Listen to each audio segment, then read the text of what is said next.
Welcome back. Karen just got an Amazon shipment. Oh. Amazon shipments here. We're using someone else's office today. We're getting notifications. We are going to talk today about how physiotherapy can help with mastitis, with engorgement, blocked ducts, basically anything inflammation-wise that has to do with a lactating breast. Yep. So a lot of people don't know, I find, probably because we haven't done a good job of making sure everybody knows about it, but that physio actually can help with any of those conditions that Katie just mentioned. Yep. And our approach to it is that we are treating the swelling or the inflammation that's associated with those conditions. And so there's lots of reasons why that stuff can happen, but if we can help get rid of the swelling and then either refer you to someone who can help with the factors as to why the swelling was there in the first place, or we can treat some of the factors too. Yep. That's really our role in helping treat those conditions of the breast, the lactating breast. So I think number one is we talk a lot about using like ice and just trying to make sure that we can get the inflammation down that way. I think that's important. I think some of the other things are trying to manually drain the swelling into your lymphatic system, and then to make sure that you're kind of maintaining that program for an effective period of time so that the swelling doesn't come right back in again, right? Mm-hmm. And so how would you start a treatment usually?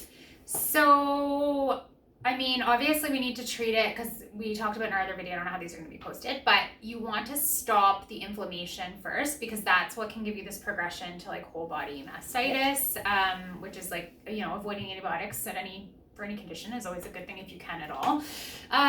So we always start with dealing with the swelling first. So lots of times I'll educate patients about how to properly use ice and heat.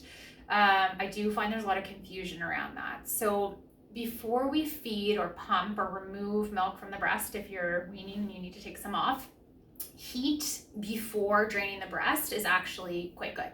So it helps bring blood flow to the area. It warms up the tissue so that it's not as uncomfortable when you're actually going to empty.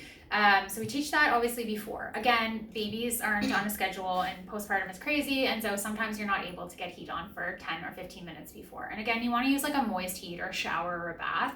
You don't want to be like applying crazy heat directly to your breast. Don't burn yourself. Don't burn yourself. Don't burn your breast. And then the second thing I teach patients about is how to do therapeutic breast massage, which is really just really gentle massage that we would teach anywhere else in the body to help move inflammation from one area to the lymphatic system so that you're draining better. And this is where people struggle. Yes. Do you know breast? The World Health Organization has actually updated some of the guidelines on this recently, and we know now that blocked ducts or swelling that's in the breast, we used to think that we had to like get it out, and so people would push towards the nipple. Yeah. So people would really push and force down towards the nipple trying to get it out.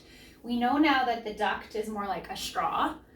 And what happens, is that the straw gets squished by the swelling so that milk can't flow. We call it milk stasis. Yeah. Milk can't flow as efficiently. So the milk then accumulates. It stretches these special cells that we have in our breast, which creates more inflammation. Right, which is a big inflammatory response. Happening. So what we need to do, so we put our heat on for 5 or 10 minutes, and we know that the breast drains like pretty characteristically in the chest. I'm wearing a black shirt, which is really not good, but we have a whole cluster of lymph nodes in our armpit, and we have a big cluster of lymph nodes underneath our clavicle. And so Katie can show you on the breast. So the inner quadrant, so like here, closest to your throat, drains up towards the collarbone.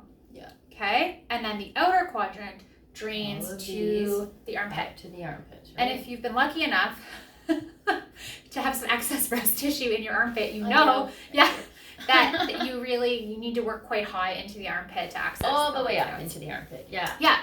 And so a lot of people have been taught to push towards, but again, I gave the ankle analogy in another video, so go back and watch that if you want to. We really want to make sure we're moving the inflammation centrally. Open up the tubules. We want to get the inflammation off of the ducts. You don't want your garden hose to be squished, so move all the swelling away. And then you can empty the milk more efficiently, right? And not have that swelling sitting in your breast, which can be quite uncomfortable. And then after that is when we would apply a cold therapy treatment, right? So either or like a cold compress, ice pack. Usually 10 minutes is all you need. Because it's a small area, right? We don't need to have ice on for like 4 hours. And I actually recommend you should always at least let your breast return to like room temperature before you would reapply ice again. Don't get frostbite on your breasts. Don't do it.